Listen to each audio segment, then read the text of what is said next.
Hello, and welcome to the Covert Nerd Podcast.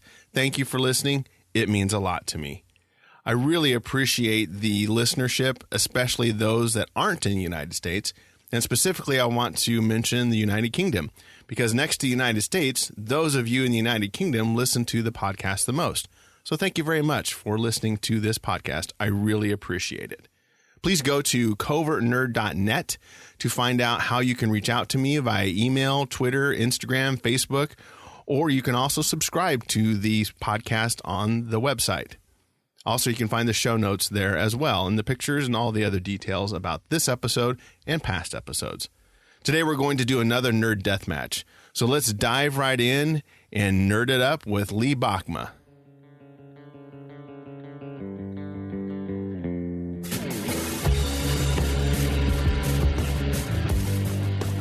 Here with Lee Bokma. You can find him at Facebook on the Art of Lee Bokma, so definitely hit him up if you need some custom art.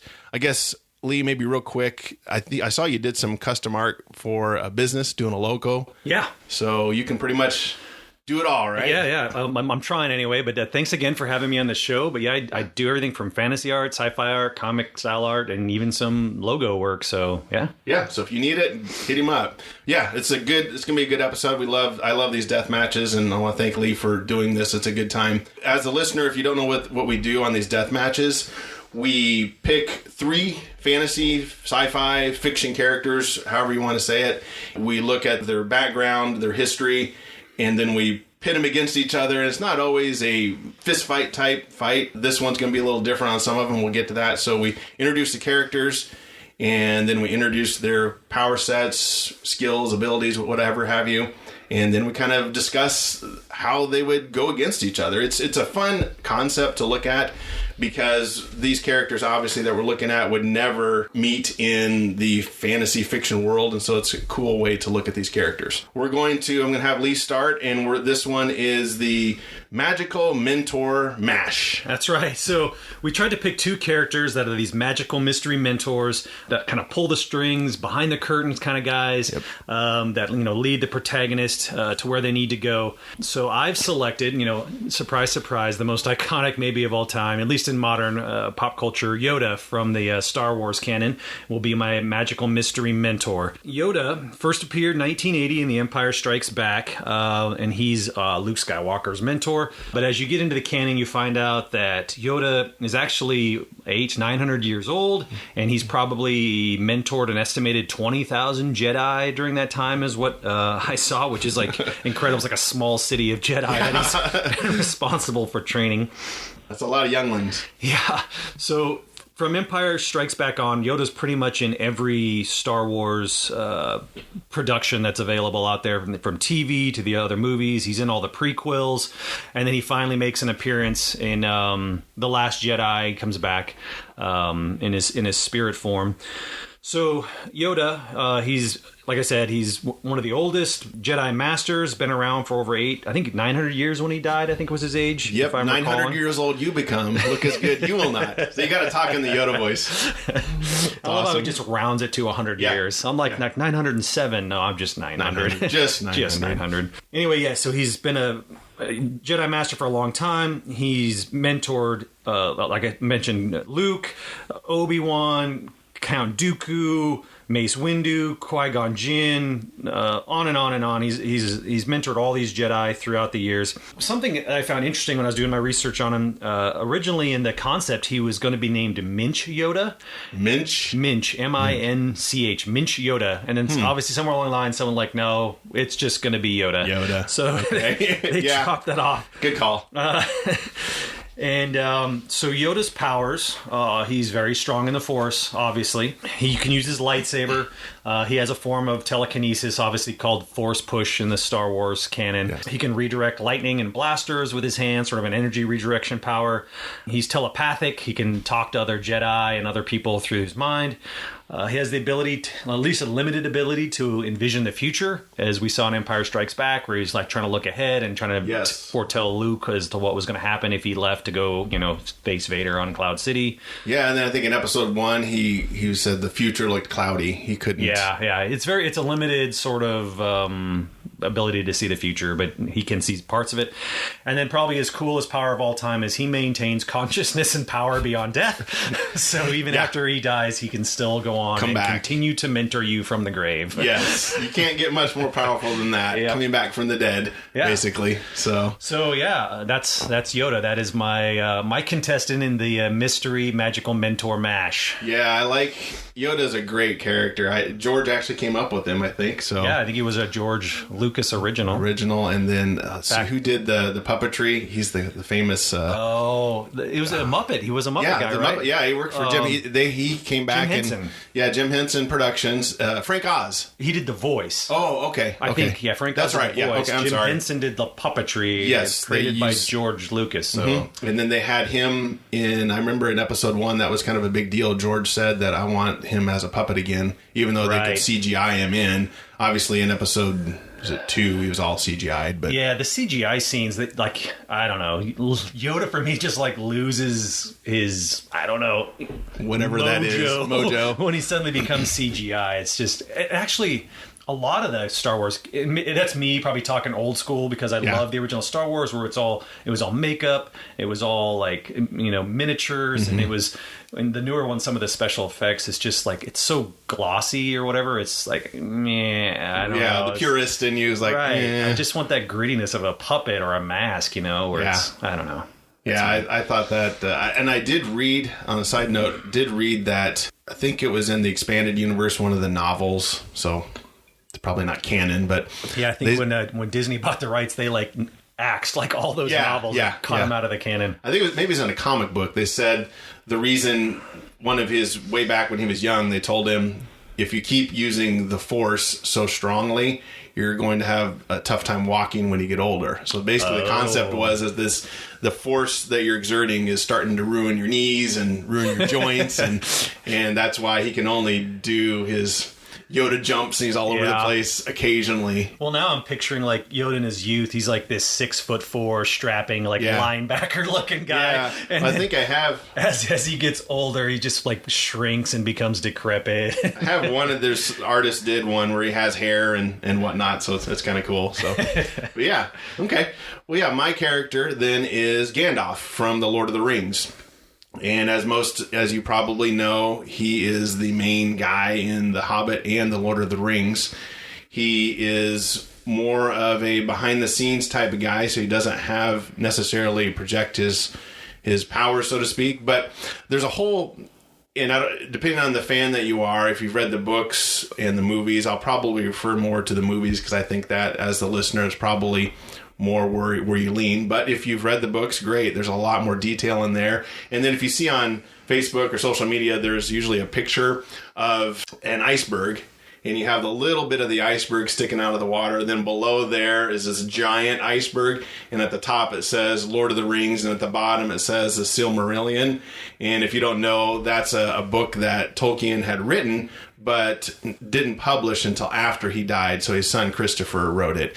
And it gives this whole gigantic backstory on the elves, the dwarves, the creation of Middle-earth, all the things that go in the background. And Gandalf is mentioned in there, but it's his what they call, I'm going to try to make it as brief as possible, the Maya is what they are. So Gandalf is kind of what I guess I would compare it to an angel. So he's not a god, but he's not a man. He's kind of in between is kind of how they are. There's these my spirits, and that's what the same thing as Sauron, the main villain, is the same type of species, character, whatever you want to call it. And so that's what Gandalf is. I want to applaud you for attempting to summarize the Silmarillion in 1 minute. Good work. Yeah, well, thank you. But if you haven't read it, it's fun. I thought it was a good read, but it's definitely something you're not going to just sit down and power through it. I had to read it in 5-10 pages at a time because it's just so much names, places, and information, and you have to have one of those guides almost right next to it. And as you're reading, you look at, oh, okay, that's who that is. It was too much for me. I mean, I read Lord of the Rings, I read The Hobbit, saw all the movies, but the Silmarillion, I'm like, nope, too much. 5 pages. Well, if you don't want to read the beginning part at the end of the Silmarillion, it's kind of like in Return of the King, they have some extra stories. At the end of the Silmarillion, there's some shorter stories that are kind of interesting. Yeah. One's about Numenor, which is where Aragorn is a race of the Numenorians. They live a long time, and they have a kind of a short story there. So, cool. But anyway, back to Gandalf. He is one of the, what they call the Astari, the wizards. There's 5 Maya spirits, as I called, and they were sent out in the early Third Age. So if you remember in the movie, they kill Sauron, and that begins what they call the Third Age. And so he comes back to Middle-earth, or comes to Middle-earth in the Third Age, but there was 5 of them. So we have Radagast, as we know in the movies. We have that Saruman. was the guy with like the rats. Yeah, the rabbits. Yeah, the rabbit sled. Yeah, and he had like poop like running down his, like bird poop running down his face. Yes. Yeah, that guy did a shower. Yeah, you don't want to stand next to him. And then you have Saruman, of course, and Gandalf. Then you have these 2 blue wizards. There's called Alatar and Palando. They're only mentioned once in the Silmarillion and some other works that he did, and they headed east, and they're just never heard from again, so we don't know what happened. That's what they ended up like in Oz. There's like the Wicked Witch of the East. There you go. There you go. Surface there, right? Yes. And so the whole point is the Valar, which are considered the gods of Middle-earth, sent these 5 wizards to help the people in Middle-earth try to contain and stop Sauron, because they knew he was going to come back. But they really weren't designed to go there to be direct. They're kind of just manipulating things behind the scenes, educating people on, hey, he's going to come back and you need to be ready, and this is what we need to try to do to stop him. So that's kind of his role, and he kind of has, and I did some interesting things on wizards and beards. You've got to have an awesome beard if you're a wizard. But some other examples of beards are Aquaman, the Warlord, one of your favorite. Yeah. He's got the cool beard. Captain Jack Sparrow, and then last but not least, Papa Smurf. Yeah, those are some great beards. Papa Smurf is sporting a pretty good beard. Yeah. I'm like torn. I'm trying to think of a great wizard that's beardless. I mean, short of like an adolescent one like Harry Potter or something like that. I'm trying to think of a wizard. You got Dumbledore. Dumbledore's got the beard. I don't know. I'm going to come back to that one. It's like a fascinating topic. Yeah, so you got... And then, I think that's kind of the introduction where he came from. He shows up in The Hobbit and Lord of the Rings. He's kind of the main guy, and he's just working things in the background. And then he gets on a ship and heads back to the Valar, or the Valinors, or the kind of the heaven that he gets on in the movie. If you remember, he gets on the boat and goes back west, and that's it. And they don't, because he accomplished his goal and he was done. Nice. So that's where he came from. All right, so are we ready to go head to head with these 2 mystery magical mentors? Yes. So the 3 categories, are the mystery, manipulator, and the eccentric. So we'll kind of look at each character and how they fit into each one of those categories. So I'll go ahead and start, I guess, with the mystery side on Gandalf. Like I said, nobody really knows where he comes from. In each place in Middle-earth, they have a different name for him, and they kind of have him, overall, though, he is kind of the crotchety old man, so to speak. Again, the big beard, he has a staff, and he wears a hat and a cloak, and he kind of comes off as this kind of weird old man that you might have in your neighborhood, that kind of a hermit and doesn't get out a lot.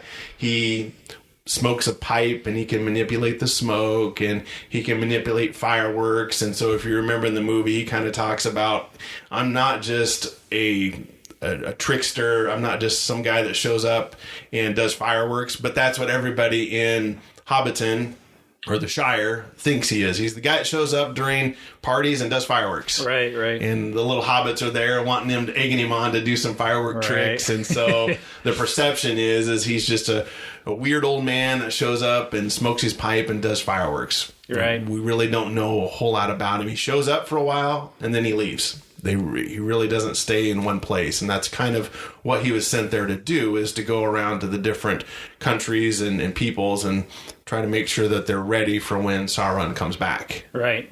And that's what I love about this, like this mystery factor that we're talking about. It's so prevalent in this trope of characters with these eccentric mentors, you know, like the less you know about them, the more powerful they seem to become. So there's all these slew of characters that, you know, like Gandalf's a great example, where you don't know exactly where he comes from or what his agenda is. And he just kind of blows into town one day and like sets stuff up and then blows back out of town. So I think that's part of the power. Yeah. It's like you don't know what he can do. Right. The same with Yoda. So I'll present his side of the mystery. Very similar to Gandalf. Nobody, which is strange for Star Wars, nobody knows what race Yoda is, that I could find anyway, which is like I said, strange for Star Wars, because the fans of Star Wars are so like religiously about, like, you know, every vehicle must have a nomenclature and every race and species must have a home planet and a name and a culture, and it's so the canon's like so deep, just like Lord of the Rings. But then there's like Yoda, like, we don't know what he is. We don't know where he's from, you know, like no planet listed. So, I mean, totally mysterious as far as that goes. You know, to add to his mystery, once the Empire takes over and the Republic falls, he becomes this reclusive, like, hermit on Dagobah, right? And he's just like takes off. He's like this mysterious little swamp creature, and nobody knows where he goes and what he does for that 30 years, other than, you know, I don't know, eat swamp rats. And so, again, the mystery factor very high for Yoda as well as Gandalf.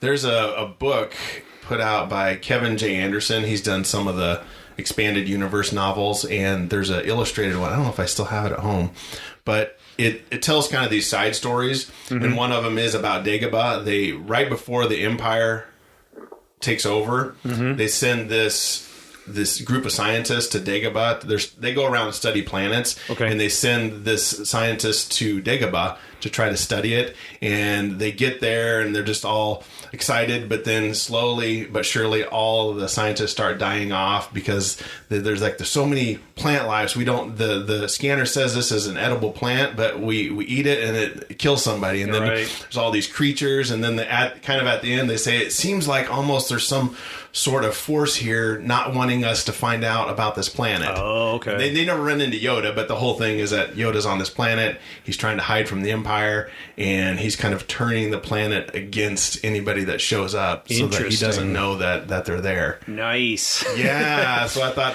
Kevin J. Anderson did a good job on just telling this whole story and then he kind of goes into all these different creatures, and it's really cool. Maybe I'll have to put a link on I don't know if it's still available, but put a link in the show notes. I've never even heard of that, but Yoda like literally bends the will of a planet. Yeah, he kind of just Empire agents. He doesn't want to be found. So the whole idea is, I don't want to be found. I don't want the Empire to know we're here. And kind of funny thing is they're sending signals back to the Empire or back to Coruscant to say, hey, we need help. Can you come help us out? And for some reason, there must be something going on because nobody's returning our calls or anything. And they're keeping this journal. It's kind of a journalistic type thing. I see, like comms are dead and they're just like broadcasting out into the ether. No one's answering. Yeah, no one's answering. It seems like the planet is trying to hide itself. The planet's trying to kill us. Yeah, so I thought that was a good way. But I like the mystery factor. I think, in my opinion, Gandalf, they really do portray that was kind of his intent. Is we really, his idea was, I don't want people to know what I really can do. I don't want people to know what I really am, even that he is kind of a spirit. Right. No, and I agree. Like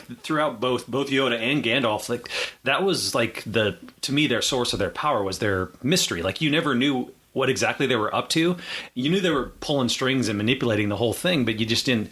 Yeah, it's just, Anyway, I think that brings us on to our next category, the manipulator factor. Yeah. So the mystery leads right into that. So in this category, rather than looking at the mystery of the character themselves, we're looking at how they manipulated their mentee or their protagonist. For Yoda's, he obviously is trained 20,000 Jedi over a period of 900 years. But what I guess I really want to focus on is how his manipulation of Luke, which is kind of like the last Jedi that he probably trained, unless there's some more canon out there that I'm not aware of, but at least directly trained. So obviously Yoda knows Luke is Anakin Skywalker's son. He knows Luke has a sister, but he totally keeps this from Luke the whole time, just manipulating the whole way. They're like, I'm keeping the sister from you. I'm keeping Darth Vader's identity from you, because in the end, I think Yoda wants Luke to kind of redeem him. And I say redeem him because I think if I were Yoda, he was the head of the Jedi Order when the Empire took over and crushed the Republic. Yeah.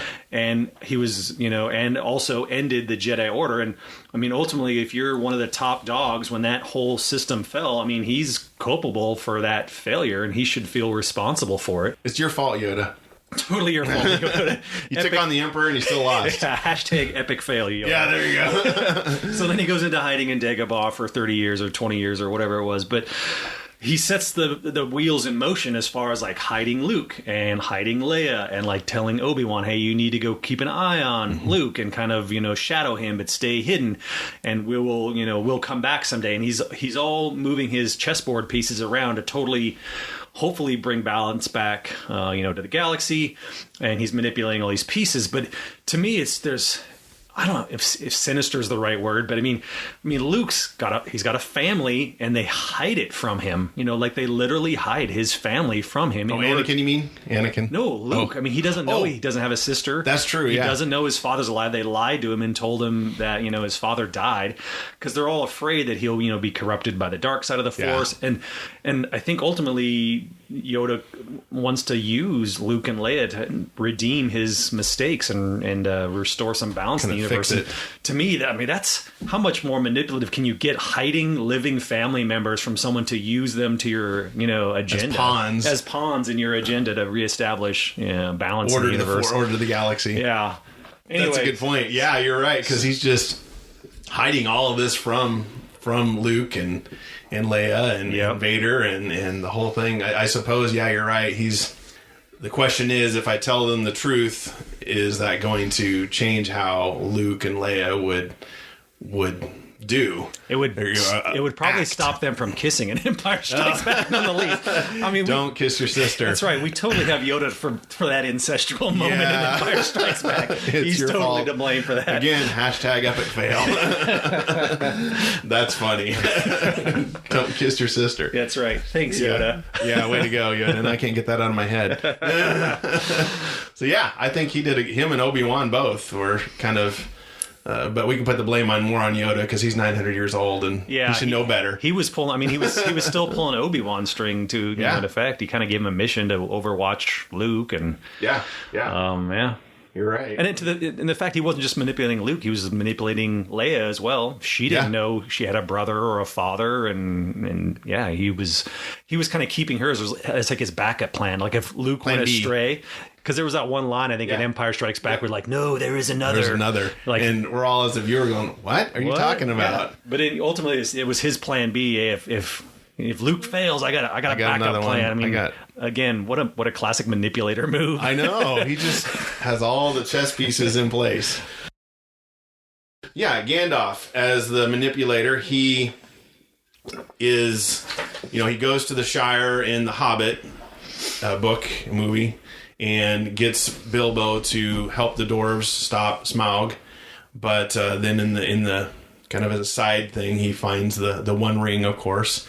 And one of the things I read is one of the reasons Gandalf wanted to stop the dragon is because he knew that when Sauron comes back, Smaug would be one of the first places he would go to try to recruit him on his side. Yeah. Because in the past, this is going back to Silmarillion again, Sauron was a general under another master called Morgoth. And Morgoth is the one that created the dragons and the Balrogs and all the orcs and everything else. And so he knew that having one of those dragons on his side would be a good ally to have in the north. Mm-hmm. And so that was kind of, again, one of the side things was, well, the dwarves want their gold back, but as a side thing, maybe we can get rid of the dragon too and not have to worry about him being an ally for Sauron. So he's using the dwarves to accomplish his own goal to eliminate this dragon. And Bilbo. Yeah, and Bilbo. Well, and you said that he found the One Ring while they were on this adventure as well, and that's something. And you're way more read into the canon and Lord of the Rings than I am, but I've always wondered. It makes total sense why Gandalf would want to get rid of Smaug and put that party together to do that for his own manipulative goals. And in The Hobbit, it seems like they kind of just happened upon the One Ring while they're doing that. But did they? I mean, did Gandalf manipulate that as well? And was Bilbo the candidate? Like, I know that he would be a good candidate to find and wear and carry the One Ring for a while, because obviously he couldn't. No, it would like corrupt him, and Yes. obviously the dwarves and everyone else would be corrupted. So I don't know. Was there anything in there where Gandalf actually knew they were going to find the One Ring and manipulate that as well? No, he knew the ring was out there, but he didn't know for sure where it was at. And so that's why even when he finds out Bilbo has the ring, has a ring, he's like, he even mentions, hey, there's a lot of magical rings out there, and they're all dangerous, is kind of what he alludes so to. he didn't even really know truly what it was when Bilbo got it. No, he didn't know what type, because there's lots of magical rings out there that they talk magical items. Sure. That they talk about in Lord of the Rings, Hobbit, and Silmarillion. But he didn't know if that's why even in the movie, he's like, I don't know if this is it, but once we did the test, this is the one. He knew it was, and that's what launched Frodo's quest. Yeah, and he even has one of the rings. It's called, if you remember in the movie, it's called Nara, the Ring of Fire, because there was 3 rings made for the elves. And it was a ring that inspires others to resist tyranny, domination, and despair, as well as having the power to hide the wielder and from the One Ring. And so it's more of a ring of influencing. So it kind of goes back to the manipulator. That's a perfect ring for him. Right. Because it kind of does this manipulation thing. And so he's pulling the strings back to that. He's pulling the strings in The Hobbit. And then he goes back to he kind of keeps an eye on Bilbo and Frodo during that whole 70 years from The Hobbit until Lord of the Rings.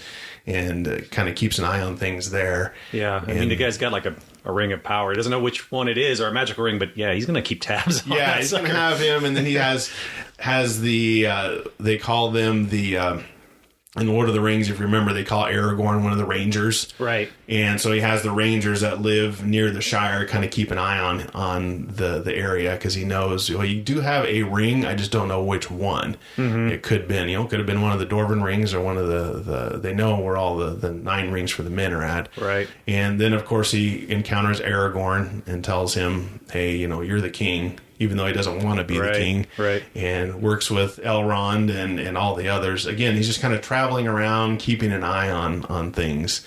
He's working with Minas Tirith to try to make sure their arms are ready. But then, as we know, Denethor, the king, is gone nuts. You're right. And whatnot. And they have the White Council is what they're called. If you remember in The Hobbit, you have the Elrond, Galadriel, Saruman, Radagast, and himself as kind of keepers of the Middle Earth and watching for Sauron, but they don't know he's already back, and they don't really know it. Yeah, all those names you just listed, they're all great, like Manipulator, Mystery, like Elrond, Galadriel. I remember in the movies, like the Galadriel character like freaked me out. Like who's the actress that played it? Is Kate Blanchett. Yeah, she was phenomenal that one. Yeah, she's perfect for that role. Yeah, and even the guy who plays Elrond, I forgot his name. He's in The Matrix, but perfect. Thank you, Mr. Anderson. Yeah. Fun fact. I think I don't know if I told you this, but the Aragorn and Arwen are actually very, very, very, very distant cousins. Because Elrond had a brother named Elros. No. And so we talk about kissing your sister.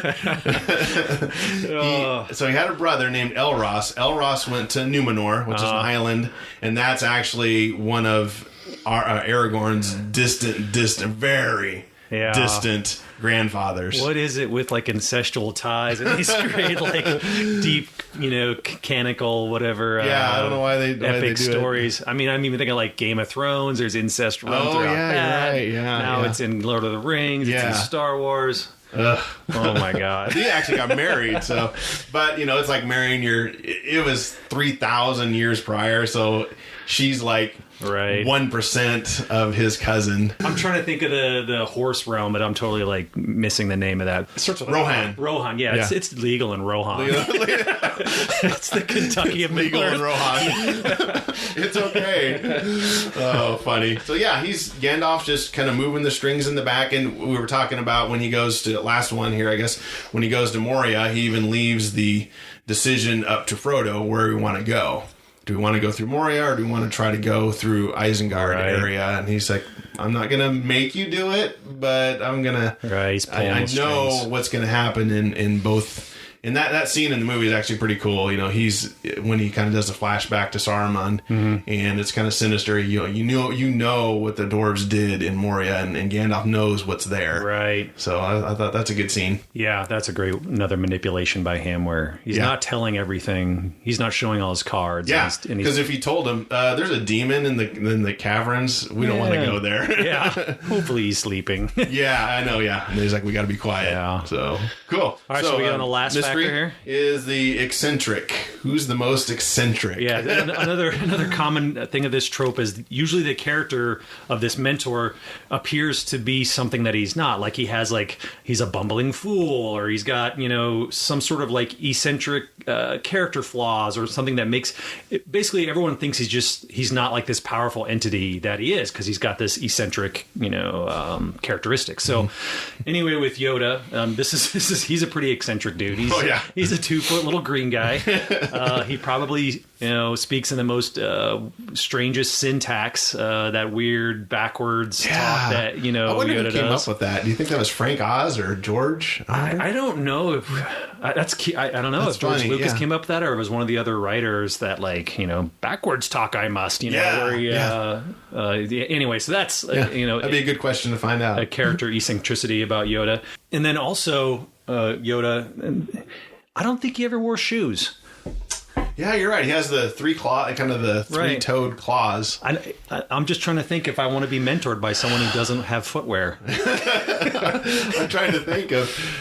Yeah, I don't. You're right. Every time I've seen him, it's always been the robe and the cane, and I think even back in like the prequels when he was like the high muckety muck of the Jedi Order, I think he was walking around barefoot. Like dude, put some shoes on. Don't ask what's under the robe. It's kind of like wearing a kilt. Yeah, exactly. Yeah, you're right.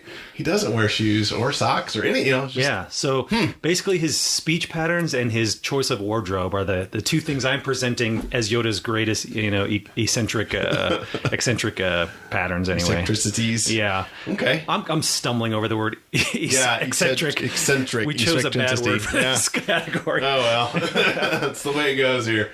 Okay, well, the Gandalf, back to eccentricities. He's Yoda. He's always portrayed as you see him walk. He's I can barely get around, and I guess that's more of the mystery, but it's kind of the strange old man, right? Trope, whatever you want to call it. But then when he gets in trouble, suddenly he's like flying all over the place. I don't know, it was episode 2 or 3, the prequel. 3. Well, 2 he fights Count Dooku, and then 3 he fights the Emperor. Right. He's just flinging stuff right and left. In both, right. Yeah, I love the scene where Emperor's blasting him with the electricity, and Yoda's just absorbing it all. Yeah, he's like just absorbing it. I think he even like redirected it. Or maybe it was in episode 2 he did that. Yeah, episode 2 he absorbs it, and then he redirected it back at him. Back at you. Yeah. Again, he comes in. I can barely get in here in episode 2. Even though we try to forget episode 2, but and actually, talking about forgetting episode 2 and 3, for characters like Gandalf and Yoda, when they end up like in a fist fight like that, when they're going like melee style, to me that's like kind of when the character, like their manipulations have kind of ultimately failed. Yeah, and like they've this is like their last straw. They're showing their cards, and they lose that mystery, they lose that power. And to me, there's like something lost about that character. In that moment when Yoda's flying around, redirecting lightning. I'm like, oh. Yeah. But as discussed, Yoda ultimately failed. And let the Jedi Order die. So I guess it's fitting that he had to bust out his, his kung fu at the end there. I think that's part of the eccentricity that they have. They don't show their true nature unless they absolutely have to. Right. In episode 2, he only shows his cards because Luke and Obi-Wan they're going to be dead if I don't step in. Right. Gandalf, I get to Gandalf's eccentricities, I already talked about a little bit. He has this giant beard, and then in the book they don't show it in the movie much. He has giant eyebrows, I guess, that go past the brim of his hat. That is wrong. Yeah. It's like, you might want to get that trimmed, Gandalf. Yeah. But Did they ever say they come together as like a huge unibrow? Or they probably, I assume so. They're like, like wing brows. Yeah. So you kind of see those handlebar mustaches. I guess his handlebar. He's got a handlebar eyebrows. So he has the giant eyebrows. He has the big hat and the robe, and he has his staff, and he, like I said, smokes a pipe. And it's not just a pipe, dude. It's like a 2-foot like clay pipe. Like, who smokes like 2-foot clay pipes? Yeah. It's this giant pipe, and he kind of shows up Bilbo in the movie. You see where he just blows a ring, and Bilbo's real excited, and then Gandalf blows this ship that goes through the ring. Yeah. Again, he just shows up out of the blue and just hangs out and then takes off. And so his eccentricities, I think he does that on purpose to show that maybe he's just this doddering old man. Right. And sometimes, I know in the book they'll mention he will go to, say he goes to the Shire, but he won't come back again for decades.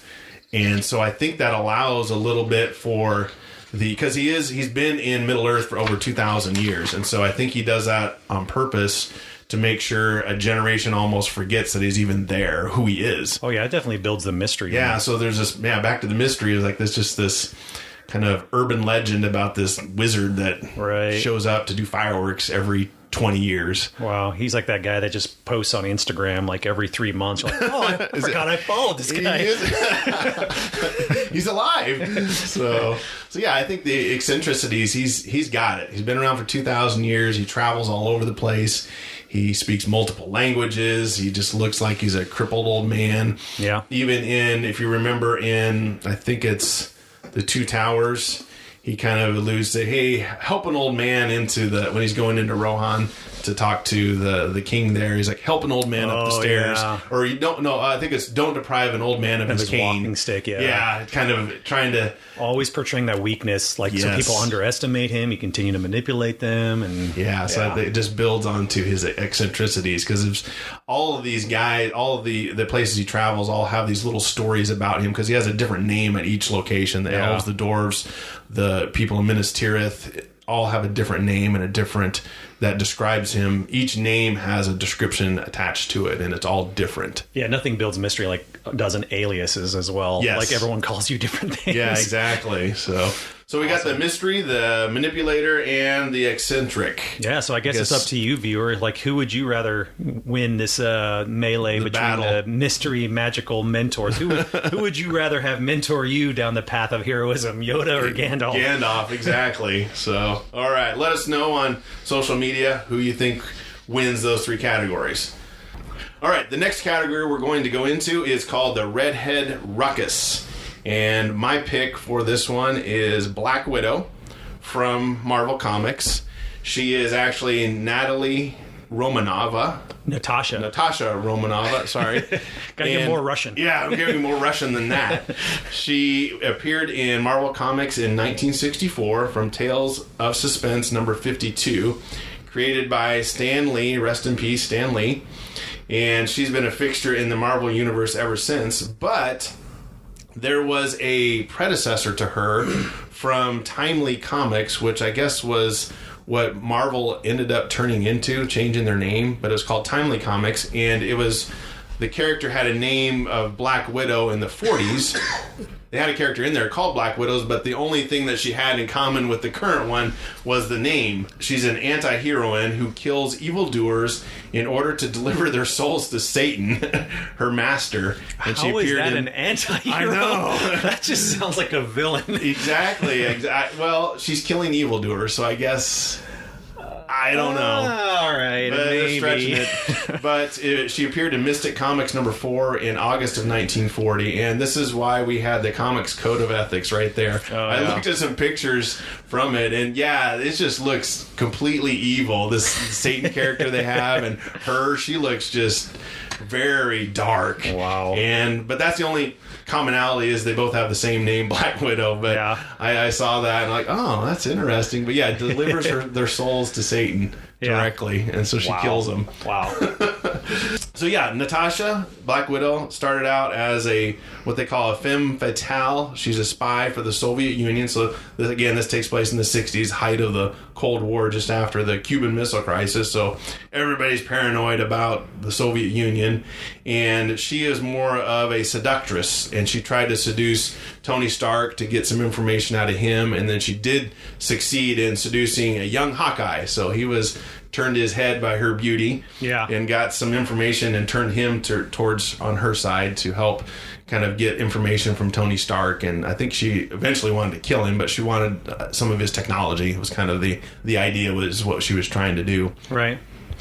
But they retconned her later and turned her into more of a soldier type character. And I don't have in the notes when she turned into the more of a, instead of, again, seducing men, and into more of a like hands-on, the classic, honeypot, of James Bond, seductress. They totally fed that trope. But then they changed her more into the tough girl, the martial artist. Yeah. So that's where she came from, and we'll get into kind of the gear and her power set later. But they transformed her into more of, again, like a spy, into more of a fighting hero. I think it was in the late 60s, 68, 69, because of her popularity. Okay. And they kind of said, we're going to move her over in that direction. Nice. It's kind of where they came from. But yeah, she's a Soviet spy. They trained her in what they call the Red Room.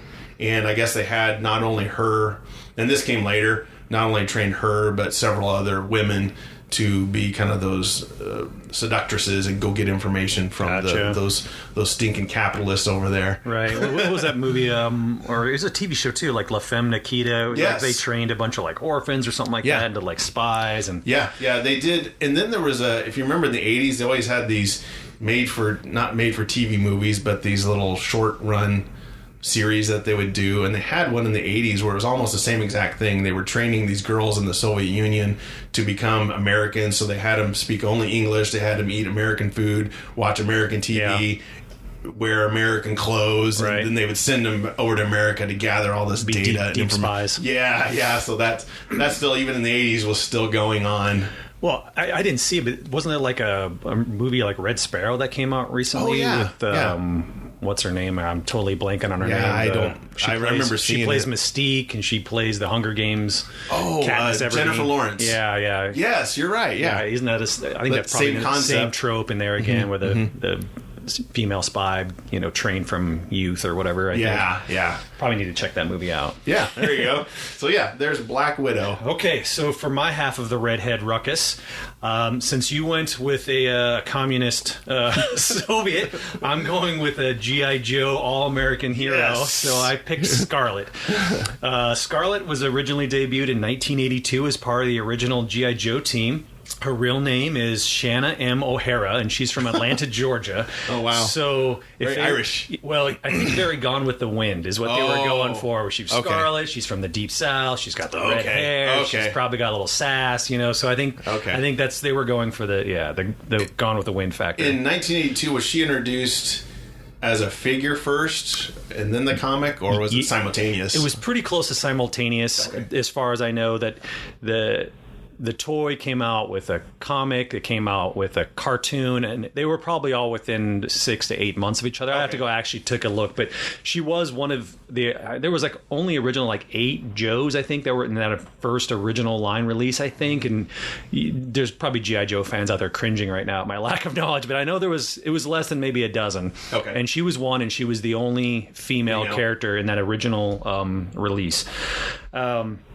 In fact, because of that, she was the only original G.I. Joe that didn't share like a body mold with something else. A lot of them, this set of legs was used by Rock and Roll and Grunt, and just like a Masters of the Universe. A lot of the toy lines they did where they shared the molds to try to save costs. Well, they couldn't on her because she was the only female character. Yeah.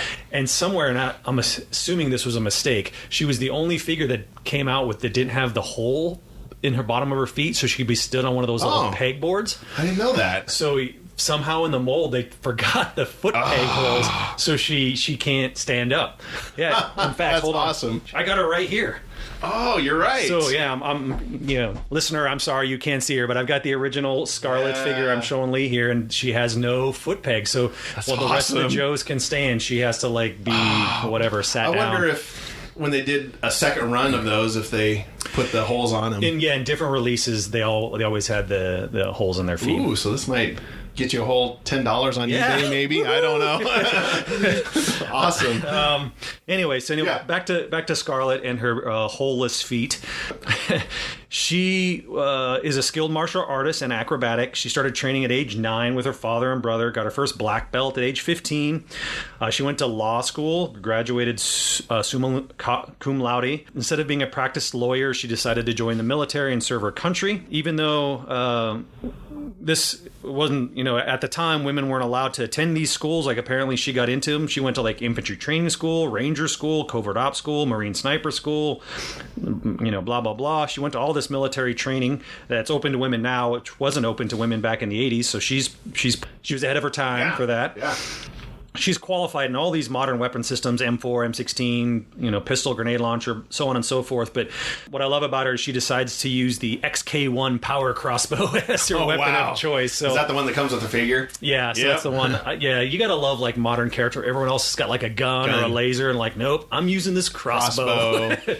Maybe there's a silent thing to it, like if she's trying to sneak in, it's more quiet than a silenced weapon. Covert type of infiltration. Yeah. Well, and according to her card, all the G.I. Joes had those little info cards on the back. Oh, those were awesome. Yeah, I wish I would have kept those. I know as a kid I had them. I had them in a little, like, filing box that I always kept them in. Somewhere along the line I lost that filing box, and I wish I still had those cards. But that was the best thing of going to a store, is just looking at those, the back little story that they had. Yeah, they always had, like, a little quirky, like, personality thing, like, this guy likes ice cream, or, this guy, it was always weird. Oh, yeah. Anyway, they always had primary and secondary military specialties. I remember that. Oh, yeah, you're right. Yeah, and her primary was counterintelligence, which this is fitting since she's going against Black Widow, who's a spy. Yes. Her specialty is counterintelligence. So this was a good matchup. And then her secondary skills were martial arts. And in fact, she, in the original cartoons and comic books, she was the instructor for the other Joes in martial arts. Oh. So she was obviously considered one of the best. And they would, like, she ran the training sessions. The dojo, basically, that all the Joes would come to get their training. And supposedly one of the storylines, she was so good that she could beat all the Joes in hand-to-hand combat. Ooh. But there was, it was alluded that Snake Eyes always, like, pulled his punches. Like, he didn't... Held back. He always held back and let her win. And she actually confronted him, I guess, in one of the early comic books or cartoons, and said, like, hey, you're pulling your punches. You could totally take me. What are you doing? And that kind of started there. In the comic book, they had a relationship between Snake Eyes and Scarlett. You really didn't see it too much in the cartoon, but in the comic book, they became, like, intimate and, like, romantic lovers. In fact, the Snake Eyes character is how he, in one of the stories, how he got, like, facially scarred and, like, lost his voice. When he was originally working with Scarlett, they were on some mission. I think it was like a helicopter crash or something. So there was some sort of explosion or whatever, and he had to, like, she was hurt, and, like, all the Joes were running, but he, like, went back to get her, and, like, when he saved her, like, an explosion happened in his face, and, like, it just jacked up his face and, like, sawed his vocal cords.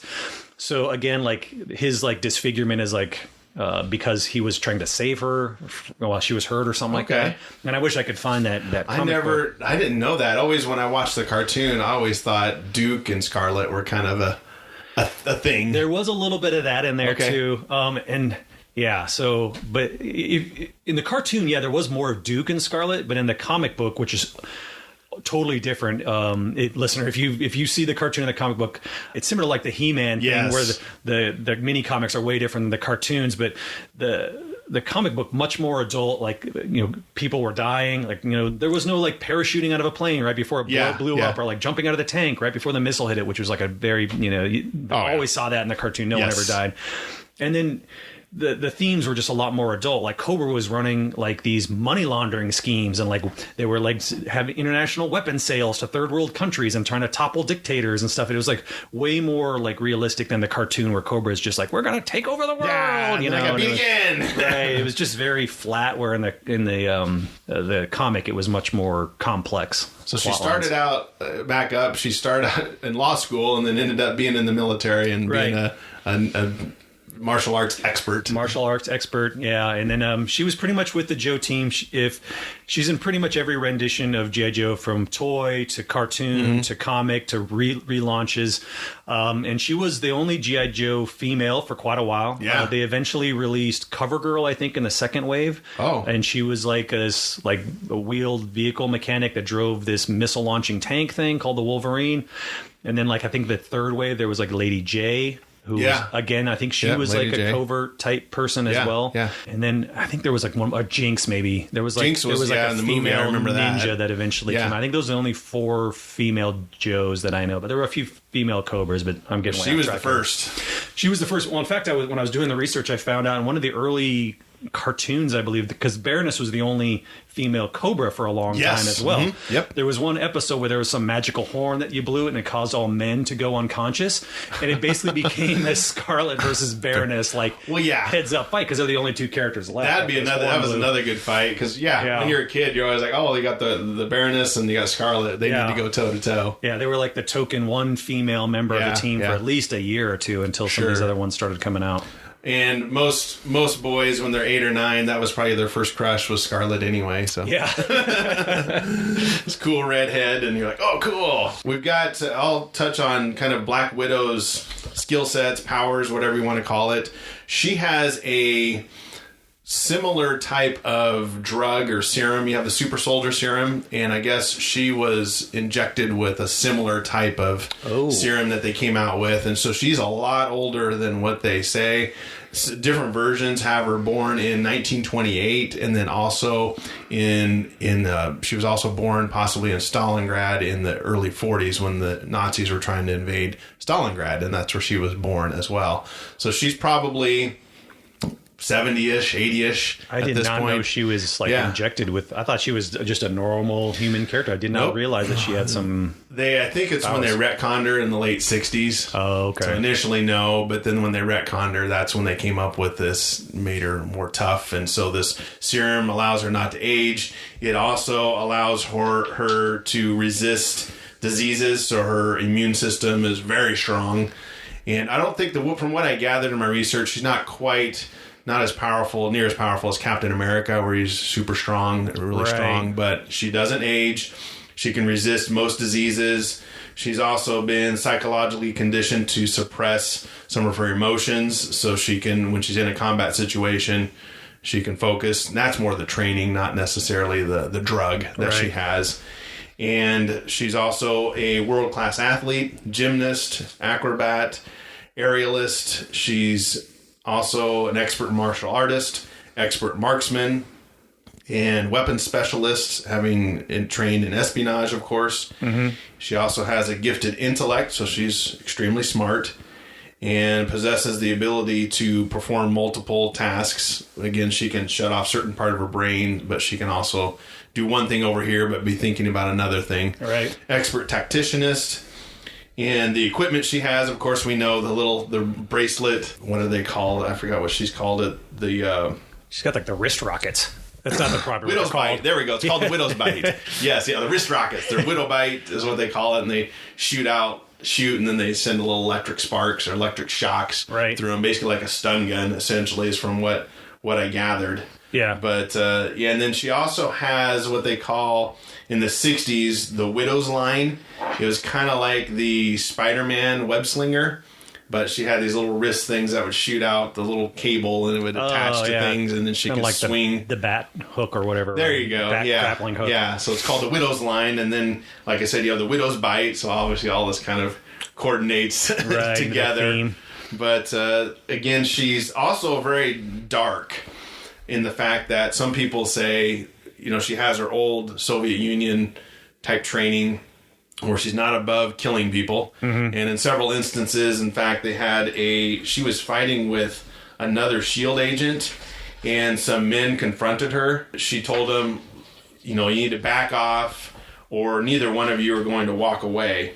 And they didn't back off, of course, and so she killed one guy, and the other guy survived, but she said, I'm going to keep true to my word, you're not going to walk away, so she broke his back. Nice. So yeah, she's a little dark, and then even in the movie, there's some lines where the reason she joined Shield was to make up for her dark past, and they don't really go into what she's done. But based on the comic book, it's obvious that she's killed lots of people, so she has no problem with killing somebody. She's got red in her ledger. I think that they said in the movie. There we go. Yeah, to take care of the red in her ledger. Yeah, she obviously doesn't have a problem with that. She does have to kind of get an idea of her healing factor. In an issue in 2014, she dives off a skyscraper in Shanghai to avoid an assassin. She slows down her fall part of the way, but she ends up landing on top of a car still and walks away. Nice. So again, okay. She's a little tougher than your average cookie. Yeah, so she's a little tougher. So I think gets maybe some of that healing factor from like the super soldier serum. Yeah. They don't call it that, but I'm going to refer to it that because it has almost the same type of effects. Well, now that you've added that, because I didn't know that about Black Widow, that she was injected with the go juice, but go juice. We've basically rebranded, I think it's Rocky 4, except we're doing it with two redheaded women. Oh yeah, where I've got the American underdog, and then you've got the Russian that's on the steroids. Yes, the training montage from Rocky 3. That's right. You've got the redheaded Ivan Drago female. Yes, I showed my daughter that, and she's like, "Oh gosh, another '80s training montage." I'm like, yep. In fact, when these two fight, it would have to be in a montage. It'd have to be. Oh yeah, you got to have some Eye of the Tiger or something in the background. Yep. Background playing. You're exactly right. I kind of forgot about that. You got the Ivan Drago, which leads to, I don't know if you've seen the Creed 2 movie. I haven't seen it. I haven't seen it either, but it does have the son of Ivan Drago versus the son of Apollo Creed against each other, and so they have cameos by everybody. Nice. So it's kind of a good callback. Well, except for not Apollo Creed. That's true. Yeah, he won't be making a cameo. Well, he can have the Force Ghost from Yoda and show up. He can come back and mentor his son. So, don't kiss your sister. Funny. So in the another thing I found out was that if you remember in Marvel, they do What If comics. And I found a funny What If. Oh, yeah, there we go. Yeah. I got one hanging on the wall here. There we go. The Conan versus Wolverine. Yeah, I think I remember hearing about that. Yeah. Oh, okay. Yeah. So one funny one is, what if Spider-Man had married the Black Widow? And I'll include the picture in the show notes because it's hilarious. You have the Spider-Man suit just on the floor empty, and there's bones around it. And then you have the Black Widow in the front picking her teeth with a toothpick. Is it a bone toothpick? Yes.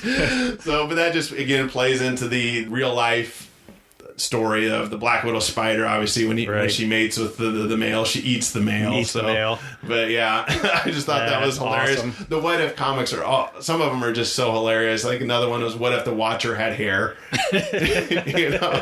So they just really play into this. But they did have, actually, Black Widow and Spider-Man did have some confrontation. She appeared in several Spider-Man comics. You'd have to. Both spider-themed they got characters. The Widow's line, you got the and she's tried to steal some of his tech. Yeah. I guess was the concept behind that. They also, on the speed side of her, in one of the comics, I guess she's fighting with a guy. He pulls out a gun, and she doesn't back off. And he's like, "What? Do you have armor on?" And she's like, "No." And she dodges the bullet. Oh my goodness! So she gives all Remo Williams. And, we're gonna stop that. And then another one was they kind of did another What If, where Natasha gets Mjolnir, Thor's hammer. Mm-hmm. And I can't remember, maybe you can help me on this, but to pick up his hammer, you have to be honorable or pure, I think is the whole concept behind that. You have to be worthy. Whatever that means. Whatever that means. And so I guess we talked about her dark side, but maybe that she kind of transitioned over, that she redeemed herself and now she can pick up Mjolnir. Nice. So. And that was in a What If, I'm assuming. That's not in the main storyline, I can't imagine. Yeah, it was in I think it was their Ultimates series, which the Ultimate series is kind of an alternate universe that they have in the Marvel universe. Yeah. Or they did. I don't know if they're doing it anymore or not. I don't know. There's so many people that have picked up Mjolnir now. It's lost its value. Yeah, you're right. There's 17 different Thors. Yeah, that's true. It kind of loses it when you have everybody pick up Mjolnir. There's even a frog that's a Thor, I think. They have kind of the Thor corpse. Yeah, there's a frog of thunder. It's almost some weird stuff. It's almost like they're trying to copy the Green Lantern Corps type thing. Interesting. So, yeah. So that's Black Widow. Yeah. So and she was trained, like I said, trained in the Red Room, which they kind of switched it. From what I read, the Red Room originally was training spies, but then later on it became more of these spies / tough girl martial artists to kind of do both. Before it was just to gather intelligence. Now it's to gather intelligence, but also assassins, soldier spies. Yeah. So, all right, cool. Well, let us know who you think would win, Natasha or Scarlett. Scarlett could take her to task on the law side, I guess. Yeah, there you go. So, okay. Last but certainly not least is the Sidekick Slaughter. And kind of the genesis of this was we came up with, we all have, and you have a piece of art of that. We'll have to maybe post that. Sure. Well, kind of all these 80s sidekicks that people, they're there, but they probably didn't have to be there. Yeah. But, and that's kind of how this came up. I actually wrote down a list of some of them that I could think about. This was a common 80s, maybe even before the 80s, cartoon trope where there was like this usually like ridiculous sidekick, usually animalistic or anamorphic type character. So, I mean, like He-Man had Orko, Johnny Quest had Bandit, She-Ra had a slew of them from like Lookie, Cowl, Broom. There's like that little, even the bad guy had one. Like Hordak had like that little devil. Oh yeah, the little devil guy. I can't even think of his name right now. The G.I. Joe cartoon had Shipwreck. I mean, I'm just kidding. Oh, I hated Shipwreck. But anyway, we're gonna pick some of these annoying, adorable sidekicks and have them do battle for you, listener. Yes, it'll be fun, and then we might get a little sarcastic and obnoxious, but that's just the way it goes. So I went first on the last one, so I'll have you go ahead and go first on this one. All right, so the annoying sidekick that I picked very near and dear to my heart was Uni the Unicorn from the Dungeons & Dragons cartoon series in the 80s. So yeah, Dungeons & Dragons, mid-80s, popular role-playing game, became a cartoon that ran for 2.5 seasons, something like that. I think it was 2 seasons. 2 seasons, and I think they had a third season in the... They did like a half, well, maybe it was half, because they kind of ran into some things that the other cartoon shows ran into where they thought it got too dark. Yeah. But I'm not sure. Yeah. Well, there was the whole like satanic panic that was going on at the same time, so there was probably a lot of parents that were not letting their kids watch it, and the networks may have pulled it as part of that effort as well. I don't know, but I'm sure it probably had something to do with its end. But basically, the story followed 6 kids that went on a Dungeons and Dragons amusement park ride, and they were sucked into this alternate universe that was similar to the Dungeons and Dragons game. One of the characters, Bobby the Barbarian, the youngest kid in the 6, he saves a baby unicorn from being I think it was being roasted by Tiamat the dragon. Yeah, the dragon god. I think that's what it was. Like they were getting ready to like blast this little baby unicorn with its breath, which is like epically villainous. I know, it's pretty dark in the first episode. It's actually it's in the first episode. I think it's in the opening sequence too. I think they put that clip in the opening sequence. I think you might be right. Yeah. Anyway, so Bobby the Barbarian saves it. They become lifelong friends. So Uni the Unicorn follows Bobby all of them around. If you haven't seen the cartoon, if you're familiar with My Little Pony, that is what Uni the Unicorn looks like. Yeah, you're basically right. Yeah. It's a little My Little Pony knockoff. Despite being in a world filled with all sorts of creatures that can talk, from dragons to orcs or whatever, Uni the Unicorn can only like make these annoying like bleeding sounds. Like, Oh gosh. It's like, oh my gosh. The sound to this day drives me up the wall.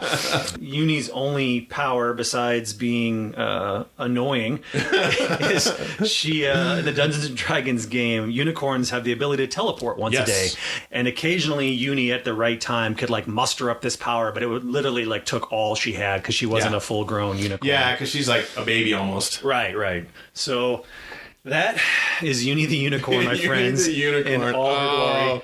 On this Sidekick Slaughter episode, my choice was Gleek. Gleek is the kind of the pet or sidekick of the Wonder Twins. So not only are we looking at Gleek, but then we also have to deal with the Wonder Twins. So I don't know.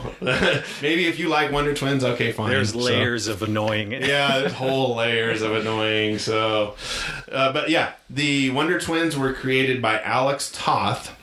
What? So that's one of the creators of Thundar the Barbarian. I was just going to tell you. Oh my God, I was going to spring you on that. I was like, oh, Lee's going to love this. Like, no! Oh, God. How could you do this? I was like, now I have to cut you out of my life. I'm dropping this mic. I'm out. I can't stand this anymore. So, I got a good story on Toth, so I'll tell you that here in a second. But, yeah, so Zan and Jaina are the Wonder Twins. And they replaced Wendy and Marvin and Wonder Dog in the Super Friends back in 1977. So I was always wondering which came first. And it was the cartoon came first because that was September 10th, 1977. And then they appeared in the comic book called the Super Friends comic book, which I guess I didn't know they had, in number 7 on October of 1977. Yeah. So 1 month. They're one of those strange comic book characters that origins do not lie in comics. Yes. Yeah, like Harley Quinn's one. Like she started on a cartoon and then became a very prevalent comic book character. So this was the same type of scenario. Except they're not good. Yeah. Like Harley Quinn. Except they're horrible. So Gleek's first comic book appearance he was in the comic book first. I guess I didn't have him in the cartoon first. Oh, okay. He appeared in the comic book first, then back in the cartoon. But the Wonder Twins were the other way. So yeah, Gleek is a blue alien monkey, and is often used as comic relief for the series. Obviously, kind of like probably more so than maybe Uni. And then he always gets into mischief, and we'll get to that later. And he always his only purpose or job, I guess, is to carry the bucket to keep the water around for Zan. Oh my gosh! Just to get you up to date, okay. So Zan and Jaina, when they do their Wonder Twins activate. Which, okay, funny story that some people, now this will probably still won't change your opinion of the Wonder Twins, but some people say that the fist bump that we do nowadays came from the Wonder Twins. Really? So are they cool now? No. Okay. So yeah, anyway, that might be where the fist bump came from. So anyway, everybody, I did that. Wonder Twin powers and activate. So anyway, so Zan and Jaina, they're aliens. So Zan turns into anything made of water. So it's usually an ice bucket or an ice sled or whatever. Yeah, he would turn into some crazy things. I'm going to be an ice rocket. And then, it would actually work. And he would fly into outer space. In an ice rocket. Like, how are these combustion engines working out in that, like, ice cowling? That What? I know. And then Jaina, the girl, they were brother and sister. She would turn into some sort of animal. So it was always an ape or a rhino or whatnot. Right. She had the way cooler superpower. She could turn into some big creatures. And then he literally, if there was like a villain that was a sponge, he was like done. Like he would just like his day was over. Because he was always water. Oh. But yeah, Gleek's only job was basically to carry the pail of water around to keep Zan. To keep Zan from just running through the cracks. So, and then since he's a monkey, he's a space monkey, so he's a little different. And he was, the reason they got together, I guess, was Zan and Jaina, I think their parents were killed, and they got placed with this circus guy, and one of the circus animals was Gleek, and they kind of adopted him, and that's how they got together. At the outer space circus? Yeah, outer space circuit, I guess. And he doesn't talk, so he's kind of like Uni. He just kind of does this thing, and I'll tell you right now, I don't think his voice is annoying as Uni, in my opinion, so I guess I kind of spoiled that. But anyway, loves bananas. In one episode, Gleek packed an extra banana suitcase for visiting their home planet of Exor. I guess that's where they're from, because there's no bananas on Exor. Oh, so that's he likes rough, bananas. being a monkey on a planet with no bananas. Yeah, that's just brutal. I kind of almost want to forgive his character flaws now for that rough upbringing. Yeah. So, well, Zan and Jane are orphans, but yeah, he was in the circus, so he was stuck being in the circus. Oh, then some of his powers are he has a prehensile tail, and if you've watched the cartoon, he's always picking up stuff with his tail. The bucket. The bucket. The aforementioned He's always bucket. carrying. Yeah, you're right. He's always carrying the bucket with his tail. So, right. Yeah, he's the bucket guy. Instead of the water boy, he's the bucket guy. Oh my God, he's the water. Oh, the name Gleek. Here's a funny story. Gleek is a type of spitting that you can do when you yawn. So if you've ever yawned and all of a sudden spit, I guess humans have these little glands underneath their tongue. And you can shoot spit out. Right, if you roll your tongue up just right. You can spit. Oh, so Gleek's named after spit. That's way more original than Uni, the unicorn. Well, funny story that Space Ghost, I guess, had a monkey too called, I think it was Glib. Yeah, I remember Glib. And Glib, so the Gleek is kind of loosely based upon Glib. I can see that, yeah. If you kind of think about it, you're like, oh yeah, they're a lot alike. Yeah. So add a bucket, that's all you need. So Toth, back to Toth. You got to hear this story. So Toth is back known to ruining my Thundar ruining fandom. your childhood.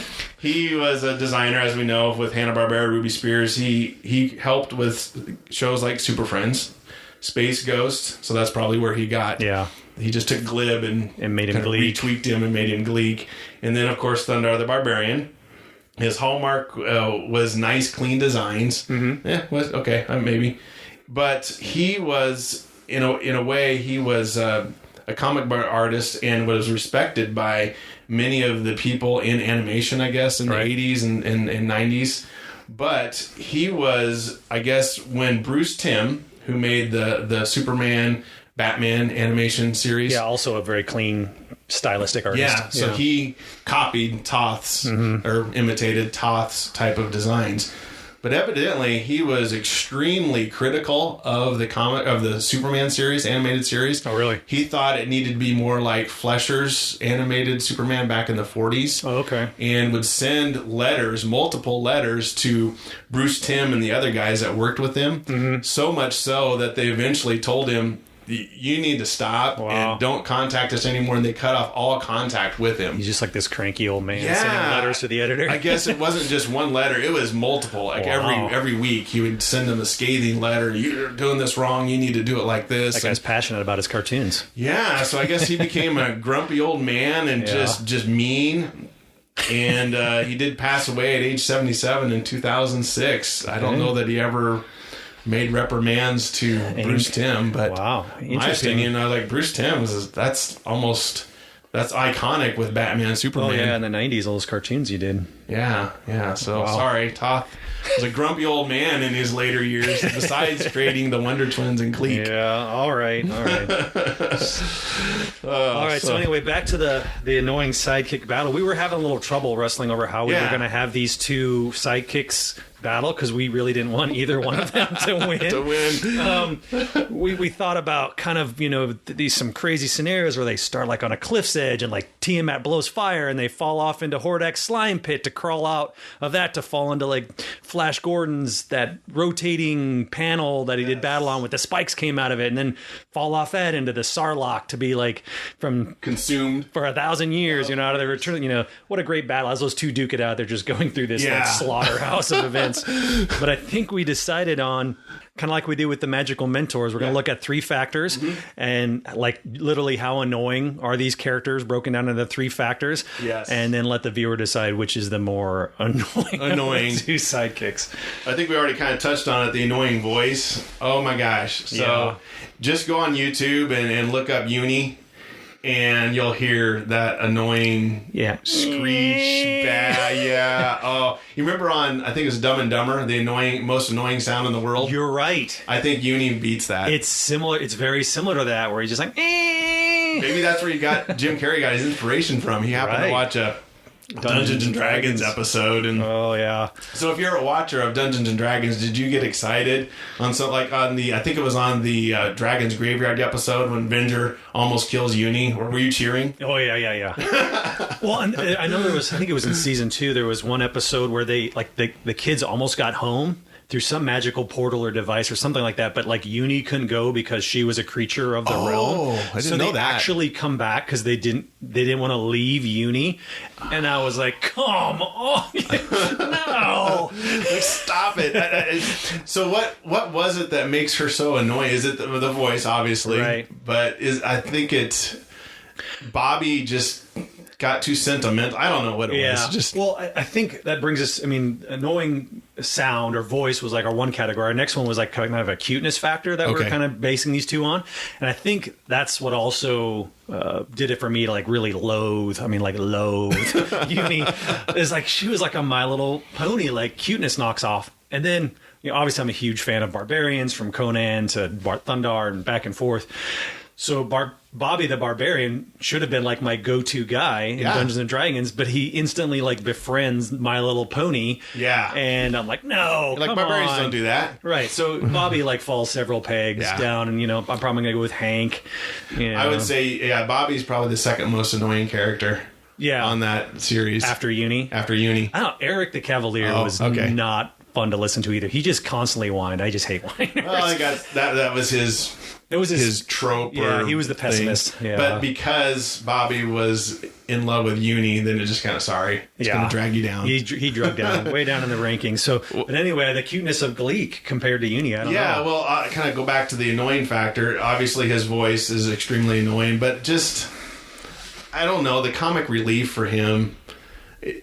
You could have done without it. You didn't really need him there for necessarily that part of it, because Zan and Jaina were comic relief enough. Right. He was a second layer of unnecessary comic relief. And just some of the interaction with him was just, I don't know, useless. But yeah, the cute factor, I don't know, he's a monkey that likes bananas, but I guess he's a furry monkey, but I have a picture here, and I'll post it in the show notes, but you have this mesh or this doll that somebody came up with. It's like a plush doll, but he looks kind of scary in that one. He does. The way his face was done, he's staring into your soul. Yeah. So his cuteness factor, at least on that doll, is just disturbing. That is so creepy. He's like, you gotta post that picture with the notes, because that is wrong. Just the way his eyes are. I guess more when he's in the cartoon, his eyes are more open, but this one is almost like a mad look. I don't know that they intended that. His like head is cast down, like his eyes are like half lidded, and he's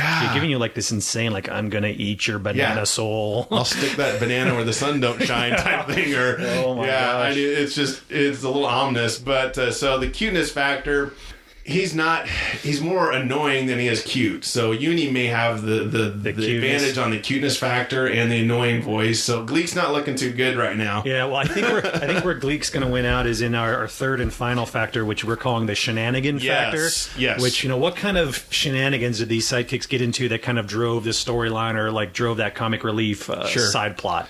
In the Super Friends, always at the end, Gleek was always the one that was kind of, I think in one of them, he turns on the computer, and because they thought they defeated the bad guy, and they turned on the computer, and it starts, his voice comes out or something like that. Like, oh no, he's back. And then they open up the cabinet. Oh, it's just Gleek. And, and they're always doing stuff like that. Or he has the bananas. So you got banana peels everywhere, right? You got to slip on the banana, so all of a sudden one of the villains gets defeated because he slips on a banana peel, and so he's always, and then of course he's always, I think in one of them he flips the switch and it turns on the machine and captures one of the villains or helps the Super Friends out in some way, and so they kind of use him for that. Yeah, see, I think this is where Uni falls a little bit behind Gleek. I mean, she doesn't have the banana peels trope to fall, and she would occasionally get in a little mischief that would cause something, but mostly she was just running around being cute and making annoying sounds and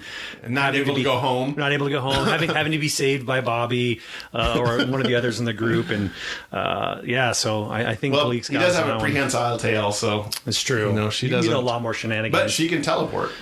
Limited. I think I remember in one episode she's on a horse with the villain and she just teleports on the backside of the horse. Yeah, so she goes with 2 whole feet. Good job, Uni. Yeah, well, that's where she belongs, is on the backside of a horse. I do want to talk about like some redemption here for my loathing of Uni. I was on the internet a while ago doing some research for this, and I came across somebody did some fan art trying to reimagine the Dungeons and Dragons characters kind of grown up.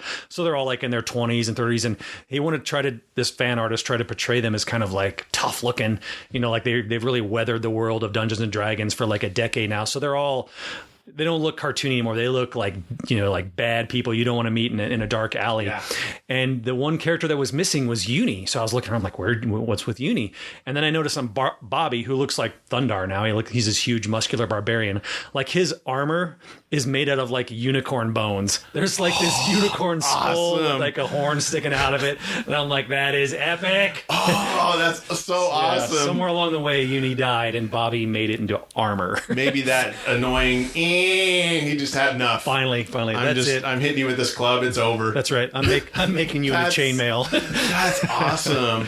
I think I remember in one of the episodes, the wizard's gathering up all the unicorn horns. Oh yeah, and yeah. one of them was you had to have Uni's horn. Yeah. And so I guess maybe he just said, "I'm selling your horn." Yeah. Maybe imbues his armor with magical power or something because it's got a unicorn horn in it. So that's the last thing I got on Uni. I just wanted to put in there that whoever did that fan art, thank you. Thank you.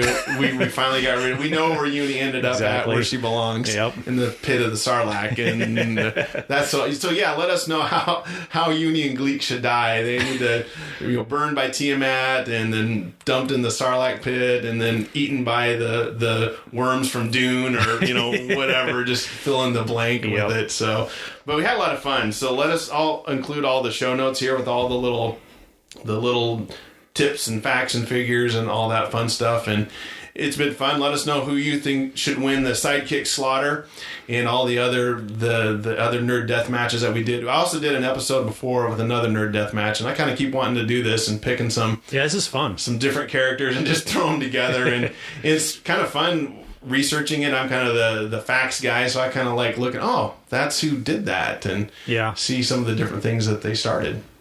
So go to covertnerd.net to find out all the show notes and pictures and get in touch with us, and we'll do this again sometime.